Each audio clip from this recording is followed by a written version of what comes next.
As women, we experience many changes throughout our lives. And one of the most significant changes occurs during menopause. During menopause, our hormones start to fluctuate, particularly estrogen and progesterone.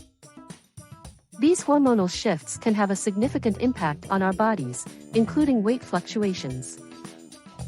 Many women notice weight gain during menopause, especially around the waistline.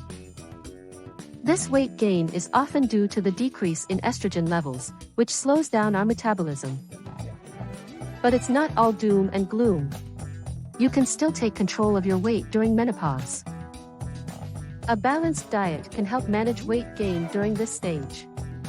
Focus on whole foods, fruits, vegetables, lean proteins, and healthy fats. Reducing stress is also crucial because stress can lead to emotional eating and hormone imbalances. In addition, regular exercise, including strength training, can help maintain muscle mass and boost metabolism. Understanding the hormonal changes during menopause and taking proactive steps to manage your weight can make a significant difference in your overall well-being. Thanks for watching the video. If you found this information helpful, be sure to subscribe to our channel for more valuable insights and tips.